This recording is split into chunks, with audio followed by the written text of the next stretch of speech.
নমস্কার, কেমন আছো সবাই? আশা করি সবাই ভালো আছো, আমিও ভালো আছি। আজকে হলো 26শে জানুয়ারি, রিপাবলিক ডে। আমার সকল বন্ধুকে জানাই হ্যাপি রিপাবলিক ডে। যদিও ভিডিওটা তোমাদের কাছে যেতে একটু দেরি হয়ে যাবে। সকাল 7:30 মতো বাজে, বেরিয়ে পড়েছি পুরসুরা যাবার উদ্দেশ্যে। গাড়িতে এখন বেলুন দিয়ে সাজানো হচ্ছে। আমাদের অনিশ এদিকে বেলুন ফোলাচ্ছে আর ওদিকে দুজন বাঁধছে সামনের দিকে। আর মোটামুটি মেয়েরা সবাই আমরা গাড়ির মধ্যে উঠে গেছি। ভালোই ঠান্ডা আছে, তাই সবাই শাল, সোয়েটার, চাদর, মাফলার যে যা পেরেছে বেঁধে নিয়েছে। সামনের দিকে বেলুন বাঁধছে আর পেছনের দিকটাও বাঁধা হয়ে গেছে, মোটামুটি হয়ে এসেছে। এবার আমাদের গাড়ি ছাড়বে। আমরা কিন্তু পিকনিক করতে যাচ্ছি না। তোমরা প্রথমেই হয়তো ভেবে থাকবে যে আমরা পিকনিক করতে যাচ্ছি। না গো, পিকনিক করতে যাচ্ছি না, পিকনিক করার মতোই একটা সুন্দর জায়গায় যাচ্ছি। গাড়ি ছেড়ে দিয়েছে, রানিং আছে। আর আমাদের মেজদি চেয়ারে বসেছিল, ওই যে চেয়ারটা দেখতে পাচ্ছ ফাঁকা, চেয়ারে বসেছিল, চেয়ার থেকে পড়ে গেছে। একবার ব্রেক কষতেই চেয়ার থেকে পড়ে গেছে, তারপর থেকে নিচেতেই বসে আছে, আর বসছে না। চেয়ারটা হালকা একটু ফেটে গেছে, তাই নিচে পা মেলে বসেই সবাই মিলে খোশ মেজাজে গল্প করতে করতে যাচ্ছে। আর গাড়িতে কিন্তু প্রচণ্ড ঠান্ডা লাগছে, প্রচুর হাওয়া, প্রচুর হাওয়া। ঠান্ডা লাগলেও কিন্তু আনন্দটা কম হচ্ছে না। ডালার উপরে এখন বসে গেছি, দাঁড়িয়েছিলাম, এখন ডালার উপরে বসে গেছি একসাথে। এদিকটা দারুণ মজা হচ্ছে।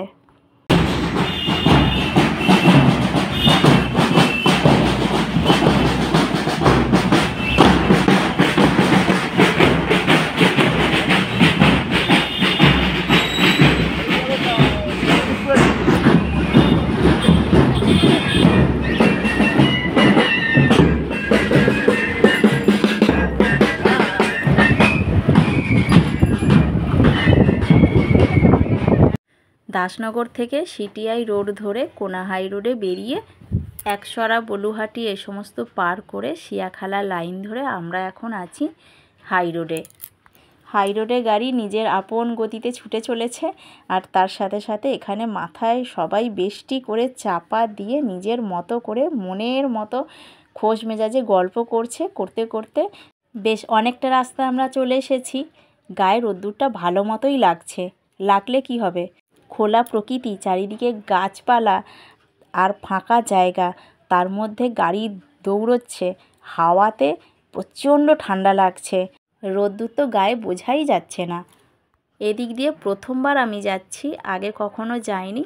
তবে এই হাই রোড ধরে যেতে যেতে বেশ অনেকগুলোই জিনিস দেখলাম। যেমন হলো চাল তৈরির কারখানা। তো এখানে চাল তৈরি হচ্ছে, একদম হাই রোডের ধারে কারখানা আছে, চাল তৈরি হচ্ছে সিদ্ধ করে। নানান প্রসেসে যেমন চাল তৈরি হয়, এই সমস্ত গাড়িগুলো রাখা আছে ওই চাল তৈরির কারখানা। এগুলো লোডিং হয়ে আছে, এগুলো সব রাতে ছাড়বে। আর এই হুগলি জেলাতে সবথেকে বেশি যেটা চাষ হয় সেটা হলো আলু চাষ। তো আলু চাষ, প্রচুর আলু ক্ষেত আছে এখানে, একদম বিঘা বিঘা, কি বলবো, যতদূর চোখ যাচ্ছে ততদূর ওই যে দেখতে পাচ্ছ সবুজ সবুজ যেন কার্পেট বেছানো। তো এগুলো হচ্ছে আলু চাষের জমি, সব আলু চাষ হয়েছে। আর ফাঁকা যে সমস্ত জমিগুলো আছে সেগুলোতেও আলু চাষ হবে, এখনও হয়নি। তো তার জন্য জমি তৈরি করছে। ধান হয়েছিল আগে, ধান উঠে গেছে, তারপরে আবার আলু চাষ হবে। আর বাদবাকি এগুলো দেখো, সবই কিন্তু আলু চাষ হয়েছে।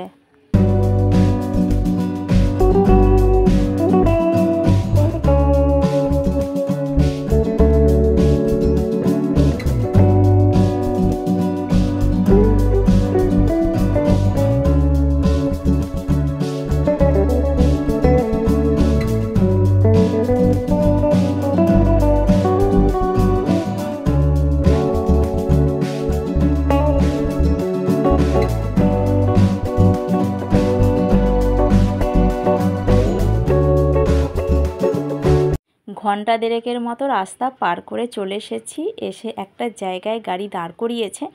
এখান থেকে টিফিন খেয়ে নেওয়া হচ্ছে, কারণ হচ্ছে আমাদের পৌঁছতে আরও ঘন্টাখানেকের মতো সময় লাগবে। তাই এখানে গাড়ি দাঁড় করিয়ে মুড়ি, তেলে ভাজা আর কচুরি, তরকারি এইসবই নেওয়া হয়েছিল। তো এখানে দাঁড়িয়ে আগে খেয়ে নেওয়া হচ্ছে। এখন আমরা চলে এসেছি চাঁপাডাঙ্গা ব্রিজ পার করছি। দামোদর নদী। এই দামোদর নদীই কিন্তু তার আসল রূপ দেখায় বর্ষার সময়। ফুলে ফেঁপে চারিদিক জলে জলময় করে দেয় এই দামোদর নদী, সাংঘাতিক অবস্থা করে দেয়। ব্রিজ পার করে চলে এলাম, এখানে দেখাচ্ছে পুরসুরা থানা, আর এখানে সাইনবোর্ড দেখাচ্ছে সোজা গেলে আরামবাগ, বাঁদিকে গেলে উদয়নারায়ণপুর, আর ডান দিকে গেলে অমরপুর। তো আমরা ডান দিকের রাস্তাটা নেব, এই যে ডান দিকের রাস্তাটাই যাচ্ছে পুরসুরা, বাঁদিকে চলে গেলে উদয়নারায়ণপুর, আর ডান দিকে সোজা গেলে আরামবাগ। এই রাস্তায় আরও একবার এসেছিলাম, এই দিদিদের বাড়িতেই এসেছিলাম, এর আগে কখনো আসিনি, এই নিয়ে দুবার যাচ্ছি। প্রথমবারে যখন এসেছিলাম তখন আমরা হাওড়া থেকে তারকেশ্বর ট্রেনে করে এসেছিলাম, সেখান থেকে মানে তারকেশ্বর থেকে তারপরে মারুতি ভ্যানে করে এখানে এসেছিলাম পুরসুরা। তো এদিকটা গাড়িতে করে এসেছিলাম আর ওই দিকটা ট্রেনে করে এসেছিলাম প্রথমবারে। আর এটা দ্বিতীয়বার যাচ্ছি আমরা ওই দিদিদেরই বাড়িতে, হরিসভা আছে, হরিসভাতেই যাচ্ছি। আগের বারেও এসেছিলাম হরিসভাতেই এসেছিলাম, আর এবারেও তাই। গ্রামের মেন বাঁধ ধরে এখন আমরা যাচ্ছি, আর দেখো সেই বাঁধের উল্টো দিকেই কিন্তু নদী দেখতে পাওয়া যাচ্ছে। এই নদীটাই কিন্তু আমরা ব্রিজ পার করে এলাম এপারে। পুজোর ঠিক আগেটা যখন বন্যা এসেছিল দামোদর নদীতে, এই সমস্ত জায়গা কিন্তু সবই জল জল জল ছিল, কোনো কিছু ডাঙা দেখা যাচ্ছিল না। আমরা খবরে দেখেছিলাম পুরো পুরসুরা গ্রাম একেবারে জলের তলায়। হবে নাই বা কেন বলো, নদী থেকে গ্রামের মেন রাস্তা, সেটার কতটুকু তফাৎ বলো, তোমরা তো দেখে বুঝতেই পারছো। একেবারে বলতে গেলে নদীর পাড় দিয়ে মেন রাস্তা গেছে। দিদির বাড়ির মোটামুটি কাছাকাছি এসে গেছি, আর কিছুটা গেলেই চলে আসবো দিদিদের বাড়ি। গাড়ি এসে থেমে গেছে আমাদের গন্তব্যস্থলে, এক এক করে নামছে গাড়ি থেকে। আমি তো আগেই নেমে পড়েছি, নেমে ভিডিও করতে শুরু করে দিয়েছি।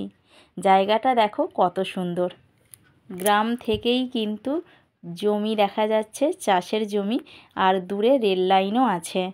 অপূর্ব সুন্দর গ্রামটা কিন্তু, সামনেই খেলার মাঠ আছে, মন্দির আছে, চাষের জমি আছে, নদী আছে, রেল লাইন আছে, সব মিলিয়ে এক কথায় অপূর্ব সুন্দর। চলো সবাই নেমে গেছি আমরা গাড়ি থেকে, মোট 14 জন এসেছি গাড়িতে, এক এক করে যাচ্ছি এবারে বাড়ির দিকে। তবে আগের বারে এসেছিলাম যেমন দেখে গিয়েছিলাম এই রাস্তা, আমার এইখানটা ভালো মনে আছে জানো কাকিমা, এইখানটা আমার ভালো মনে আছে। সেই গুঁড়ো আলু মানে এইখানে কারা গুঁড়ো আলু দিয়েছিল, ঠিক ভালো মনে আছে। এই ঘরটা, এই বাড়িটা নয়, আগের বারে যখন গিয়েছিলাম একজনরা আলু দিয়েছিল, ছোট আলু। তো সেটাই বলতে বলতে যাচ্ছি যে কোন বাড়িটা থেকে দিয়েছিল। আর এই যে এখানে জামাইবাবু দাঁড়িয়ে আছে, এই জামাইবাবুদেরই দেশে এসেছি, দেশের বাড়িতে হরিসভা হচ্ছে, তো এই জামাইবাবুদের বাড়িতেই আমরা এসেছি। আর এখানে একজনদের বাড়িতে ওই জামাইবাবুদেরই হরিসভার ওই যে নগর কীর্তন বেরোয় না, তো সেই নগর কীর্তন এসেছে একজনদের বাড়িতে। জামাইবাবুদেরই এটা পাড়া, আশেপাশের বাড়ি, তো আশেপাশের বাড়ির থেকেই এরকম নগর কীর্তনে তোমার বাড়ি থেকে ভিক্ষা নিতে হয়, 5টা বাড়ি থেকে সেটাই বেরিয়েছে এখন। তো দেখো পরপর সব আসছে, আর এখানে দূরে জামাইবাবু আর অনিশ যাচ্ছে। দিদিদের বাড়ির একেবারে সামনে চলে এসেছি। এই যে বাড়িটা দেখতে পাচ্ছ, এই হচ্ছে দিদিদের বাড়ি। সামনাসামনি এসে একদম মনে পড়লো, আগে একটুখানি গুলিয়ে গেছিল, তবে এখানটা ভালো মনে আছে।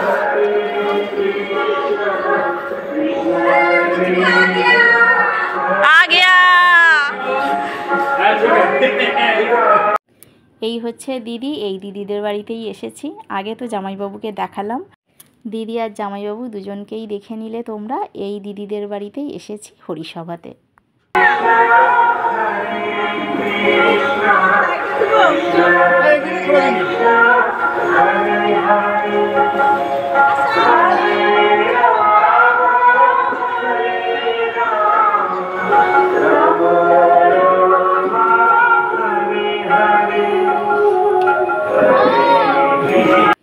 এই হচ্ছে দিদির বৌমা, এই যে লাল শাড়ি পরে আছে, আর বৌমার মা, দিদিরা সব আছে এখানে। এটা দিদির রান্নাঘর এদিকটা। এই হচ্ছে রাধা কৃষ্ণের মন্দির, উঠোনে মন্দির করা আছে। আর আজকে পুজো হচ্ছে, হরিসভা, এই পুজোটাই হচ্ছে। তো এখন কাপড় দিয়ে ঘেরা আছে, পুজো বাকি আছে, ওদিকে নামগান হবে, তারপরে পুজো হবে, আরতি হবে, এই সমস্ত হবে।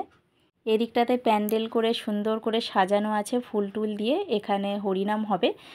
তো এখানে হরিবাসর যেটা আর কি হরিনাম হয়, তো সেই জিনিসটাই এখানটাতে হবে, সুন্দর করে সাজানো আছে। ডান দিকটাতে মন্দির, আর এদিকে সোজা হচ্ছে দিদির ঘর। আর ওই যে রান্নাঘর দেখালাম তোমাদেরকে, ওই রান্নাঘরেরই উঠোনে এদিকটাতে রান্না হচ্ছে। এই হচ্ছে রান্নাঘর, উঠোনে রান্না বান্না হচ্ছে।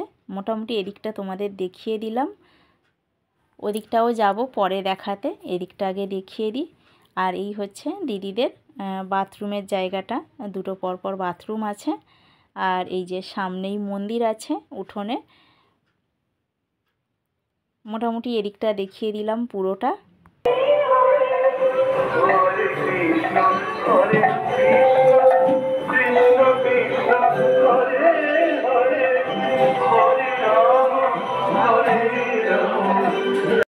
দিদিদের ঘরে যেতে গেলে এই হচ্ছে দিদিদের দালান, দালান দিয়ে আবার ভিতরে দালান আছে, তো ওদিক দিয়ে যাওয়া যায়। তো এদিকটা বিশাল চওড়া একটা দালান আছে, আর এদিক দিয়ে ভিতরে দিয়ে আবার দালান আছে, সেখান দিয়ে চলে এলাম দিদিদের ঘরে। এটা হলো দিদির ঘর। এখানে অনিশ এসেই বিছানায় উঠে পড়েছে। আর দিদির বৌমা, তাকে তো আগেই দেখিয়ে দিয়েছি, মুড়ি খাবার কথা বলছে আমাদেরকে, মুড়ি কখন খাবে। আমি বলছি দাঁড়াও আগে একটু ঘুরে নিই, অনেক দিন পর এলাম, তো চারিদিকটা একটু ঘুরে দেখে নিচ্ছি। আর আগের বারে একটা ভালো জিনিস দেখে গিয়েছিলাম, দেওয়ালের মধ্যে পেঁয়াজকে ঝুঁটি বেঁধে টাঙিয়ে রেখেছিল, এই যে সিঁড়ি আছে সিঁড়ির ওপরে, তো সেটাই দেখতে এসেছি যে পেঁয়াজ আছে কিনা ঝুঁটি বেঁধে টাঙানো, দেখলাম নেই।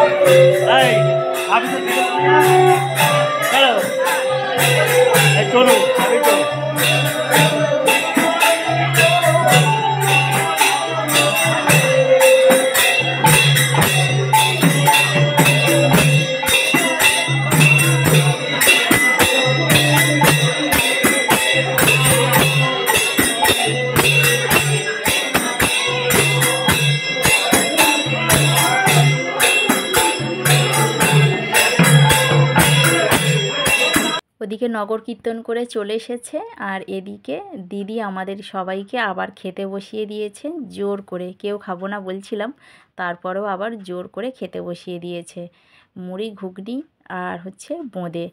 তো ওদিকে টেবিলে ওরা বসেছে, আমরাও বসেছি উল্টো দিকের টেবিলে।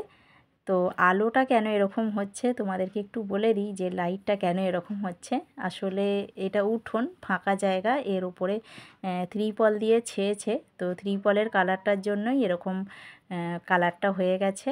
এই যে আমরা বসে গেছি এদিকে টেবিলে, তো মুড়ি ঘুগনি আর হচ্ছে হ্যাঁ কাঁচা লঙ্কা দিয়েছে, দেখো একদম সলিড সলিড কাঁচা লঙ্কা দিয়েছে, দেখেই তো খেতে ইচ্ছে করছে, জানি না কে কটা খাবে। হ্যাঁ হ্যাঁ ঘুগনি নাও, ঘুগনি নাও। হ্যাঁ থ্যাংক ইউ, আমি হচ্ছি স্পেশাল গেস্ট।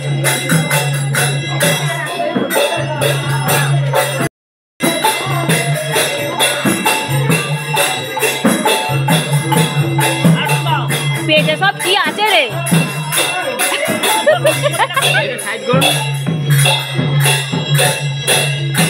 ব্যাস ব্যাস ব্যাস ব্যাস।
সবাই একটু ইমোশনাল হয়ে পড়েছিল। আমরা একটুখানি বাইরে বেরিয়ে এলাম। দিদিদের বাড়ির থেকে বেরিয়েই সামনে এই যে ফাঁকা জায়গাটা, এটা কিন্তু দিদিদেরই জায়গা। কত সুন্দর সুন্দর গাঁদা ফুল হয়েছে দেখো, ক্যামেরায় ভালো বোঝা যাচ্ছে না, কিন্তু বিশাল বড় বড় ফুলগুলো। আর এখানে নানান ধরনের গাছ লাগানো আছে, বেগুন গাছ, কুমড়ো গাছ, তো নানান ধরনের গাছ আছে। এখানটা বিশাল বড় ফাঁকা জায়গা আছে। হয়তো আমরা নিয়ে যাব তো। দারুণ ফুলকপি হয়েছে। পেঁয়াজ কালি, ফুলকপি, এটা কেন চাপা দেওয়া? ও আবার এখানে বিম কড়াই, তারপরে তো এইখানে তো সব ব্যাগ ভর্তি হয়ে যাবে আমাদের সবজি নিতে নিতে। ধনে পাতা, গাজর, টমেটো, তারপরে এগো পালং শাক। হ্যাঁ, আবার ওখানে লেবুও আছে, আবার ওখানে সিম আছে। ওটা কি সিম? সাদা সাদা ফুল হয়েছে। এটা নতুন নতুন কি গাছ দেখি ভালো করে সামনে থেকে। দেখো ফুলকপি গরুতেও খাচ্ছে না। দেখো এখানে ফুলকপি গরুতেও খাচ্ছে না। দেখো দেখো গরুরও অরুচি ধরে গেছে। এই দেখো, এই দেখো সিমগুলো দেখো, একদম পুরো সুটির মতো। দেখো যেন মনে হচ্ছে পুরো কড়াই সুটি। এই দেখো, এই দেখো, এই তো, এই তো প্রচুর আছে। এই তো, এই তো প্রচুর। এদিকটাতে দাদাদের সবেদা গাছ হয়েছে, ছোট্ট একটা সবেদা গাছ, অনেক সবেদা হয়েছে, তাই এটাও একটুখানি তোমাদের দেখিয়ে দিলাম। প্রচুর গাছ আছে এখানে একটা দাদাদের। তো আমরা জমির দিকে একটু ঘুরতে এসেছি, এখানে একটা দাদার সাথে দেখা হলো, তো কথাবার্তা বলছে, তাদের বাগানটা একটু ঘুরে দেখাচ্ছে। তো মোটামুটি বেশ ভালোই লাগছে। প্রচুর সবজি আছে দাদাদের বাগানে, আমিও তোমাদের সাথে একটুখানি শেয়ার করছি। নানান ধরনের সবজি কিন্তু দাদা চাষ করেছে নিজের জমিতে, ধনে পাতা থেকে শুরু করে গাজর টাজর সব কিছু। এইটা তো গাজর গাছ। হ্যাঁ, ওইটা গাজর গাছ। হ্যাঁ, এটা গাজর গাছ। এদিকটাতে আছে পেঁয়াজ গাছ, পালং গাছ, লাউ গাছ, তো মোটামুটি প্রচুর সবজি দাদা চাষ করেছে। দাদার জমির আশেপাশে নয় ছোট ছোট বেতো শাক হয়েছে, তো এত ভালো লাগছে দেখতে। বেশ অনেক হয়েছে, প্রচুর হয়েছে আশেপাশে ওই যে সামনের জমিটাতে। তো দাদা বলল তোমরা তোলো না, কোনো অসুবিধা নেই। তো তাই তুলতে বললো বলে আমরা বসে বসে তুলছি। তো দেখে ভালো লাগছে জানো তো, এই সমস্ত জিনিসগুলো একটা সময় আমরা অনেক করেছি, মানে এগুলো তুলেছি শাক টাক, তো এগুলো আমার মধ্যে রয়ে গেছে জানো তো, জিনিসগুলো দেখলে ভালো লাগে তাই আমি তুলে ফেলি। তাই আমার সাথে সাথে দাদাও দেখছি বলছে যে দাঁড়াও আমিও একটুখানি তোমাদেরকে তুলে দিই, তুলছি বলে। তো দাদাও একটুখানি তুলে দিচ্ছে আমাদেরকে বেতো শাক। দূরে একটা রেল লাইন আছে, ওদিক থেকে একটা ট্রেন আসছে, ওই ট্রেনটা হাওড়ার দিকে যাচ্ছে আর কি। আরামবাগ টারামবাগ ওই দিকে গোঘাট আছে, তো ওদিক থেকে ট্রেনটা এখন যাচ্ছে হাওড়ার দিকে। দেখতে কত ভালো লাগছে তাই না বলো, সবুজ মাঠ, তার একটা দিগন্ত রেখা আছে, রেল লাইন, সেখান দিয়ে একটা ট্রেন যাচ্ছে। অপূর্ব লাগছে দৃশ্যটা। আর এই যে সুন্দর যে একটা প্রকৃতি, এর যে একটা চকচকে আলো, এরকম পরিষ্কার পরিচ্ছন্ন চকচকে যে একটা পরিবেশ দেখতে পাচ্ছি, এটা আমাদের কাছে তো আমরা চোখে দেখতে পাই না। আমরা সব সময় একটা ধোঁয়াশা কুয়াশা, কেমন একটা যেন মনে হবে যে একটা অস্বস্তিকর পরিবেশে থাকি। আমাদের হাওড়াটা তো কনজাস্টেড এরিয়া, পলিউশন বেশি, তাই এরকম পরিষ্কার পরিচ্ছন্ন পরিবেশ, খোলা আকাশ, নীল আকাশ, এত সুন্দর প্রকৃতির হাওয়া বাতাস কিছুই পাই না আমরা। তাই এরকম খোলা জায়গা পেলে নয় আমি বেরিয়ে পড়ি, কেউ যাক না যাক আমি নিজেই একাই বেরিয়ে পড়ি। আর এখানে তো আমার সঙ্গে অনেকেই জুটে গেছে, এরাও চললো আমার সঙ্গে। তো তো রদ দেখা কলা বেচা আমাদের 2 হবে, কারণ হাতে আমার একটা প্যাকেট আছে, প্যাকেট ঠিক আমি জোগাড় করে নিয়েছি। তো এদিক ওদিক জমি খুঁজতে খুঁজতে যাচ্ছি, কোথায় একটা বেতে শাক হয়েছে। দেখেছো, রাস্তা দিয়ে যেতে যেতে একটা দুটো শাক দেখতে পেয়েছি, বেতে শাক, ঠিক নেমে পড়েছি জমিতে। তো আমার সাথে সাথে সোনাই কাকিমাও কিন্তু তাল মিলিয়ে তুলছে শাক।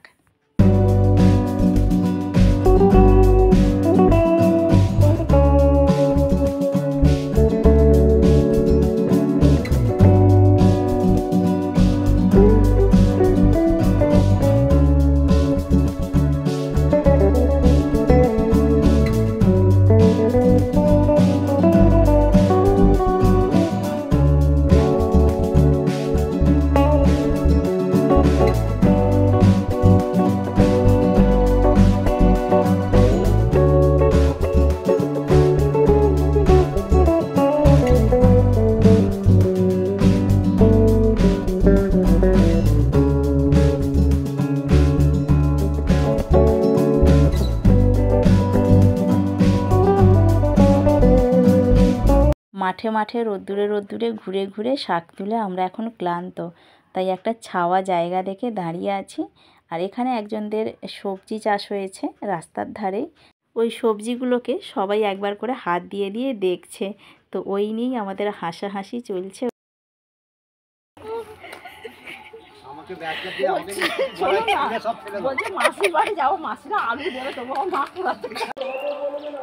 এই দেখো, এইটা হলো গন্ধভাদুলে পাতা, আর এই হলো বেতো শাক তোলা হয়েছে। আরও অনেক শাক তুলেছি, সব আছে বস্তায়। চারিদিক ঘুরে টুরে আবার চলে এসেছি। এখানে যে প্যান্ডেলটা করা হয়েছিল আগে দেখিয়েছিলাম তোমাদেরকে, তো সেই জায়গাটাতে দেখো এখানে হরিনাম হচ্ছে, আর সবাই চেয়ার নিয়ে বসে শুনছে হরিনাম। তো আমি এসে মোটামুটি হাত পা ধুয়ে ফ্রেশ হয়ে চলে এসেছি। এসে এখানে তো হরিনাম হবার আগে সবাইকে তিলক চন্দন পরিয়ে দিয়েছিল। আমরা যেহেতু ছিলাম না, তাই আমি এসে বললাম তিলক চন্দন পরব। তো ওদিকে তো হরিনাম শুরু হয়ে গেছে, আর পড়াবে না, তাই একজনকে বললাম পরিয়ে দিতে। তো দিদি তারপরে ওই চন্দন মাটিটা নিয়ে এসে দিল, আর এই বোন পরিয়ে দিচ্ছে।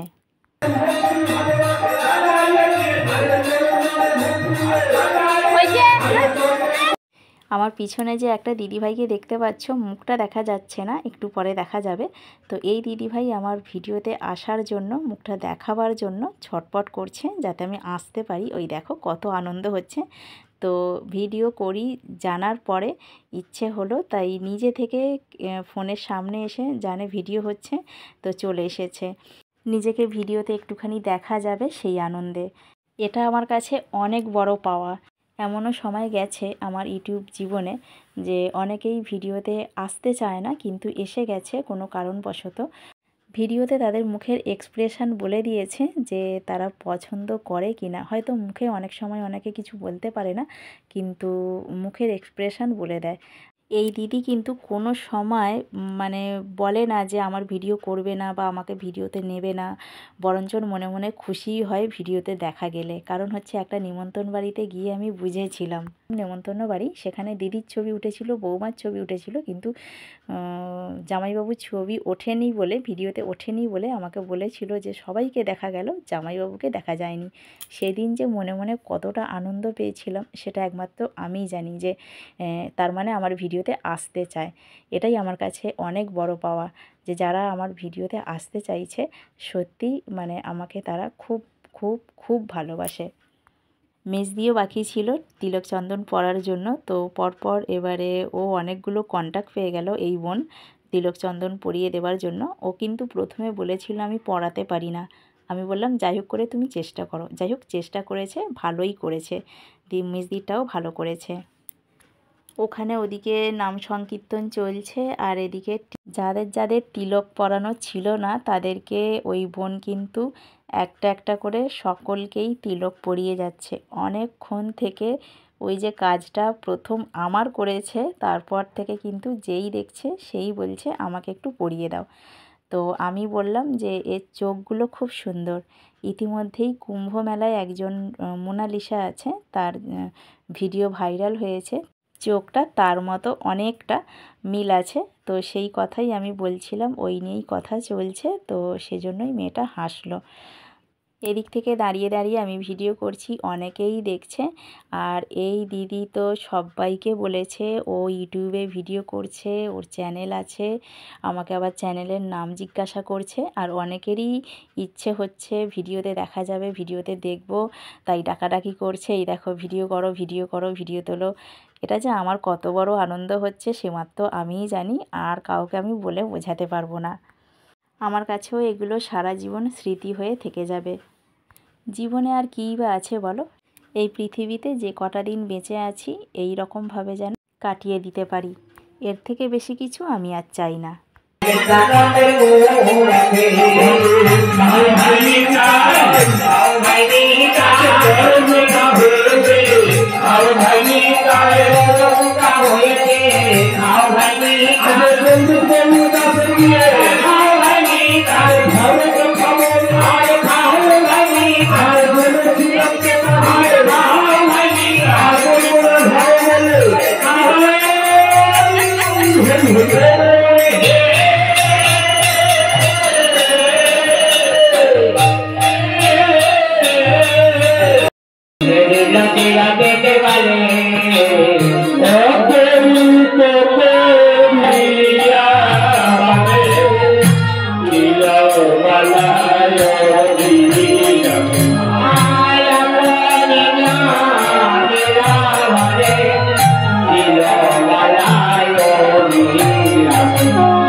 গৌরদাস আর বিমলা নিজে হাতে মহাপ্রভুর সেবা দিয়েছে।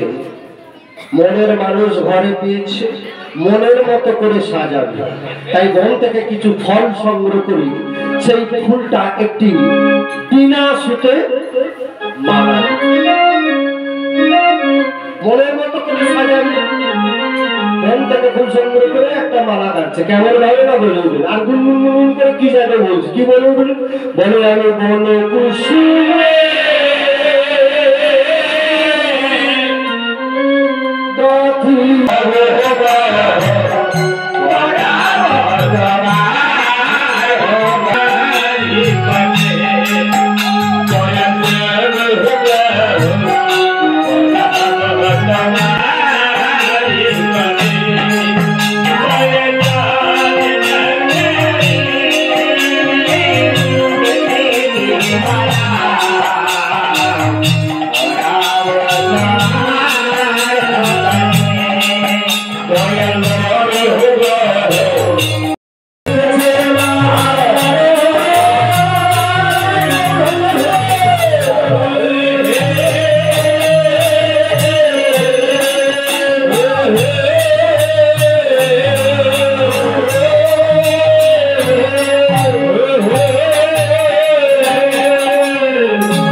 ওদিকে হরিনাম শেষ হতে এদিকে রাধা গোবিন্দের আরতি শুরু হলো। আগে যে কাপড় দিয়ে ঢাকা ছিল সে কাপড়টাও সরিয়ে দেওয়া হয়েছে।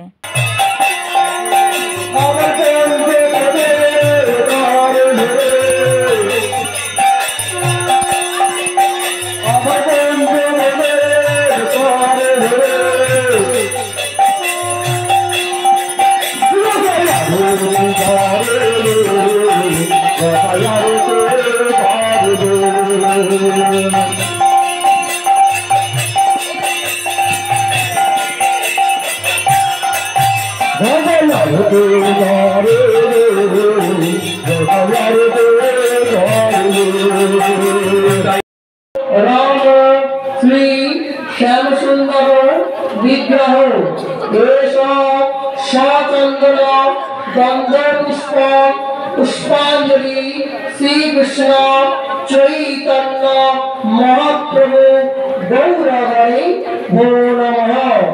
আমার এই পাত্রে পুষ্প দিয়ে দিন।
পুজো প্রায় শেষের দিকে, সব কিছুই পুজো হয়ে গেছে, আরতিও হয়ে গেছে, অঞ্জলি হয়ে গেছে।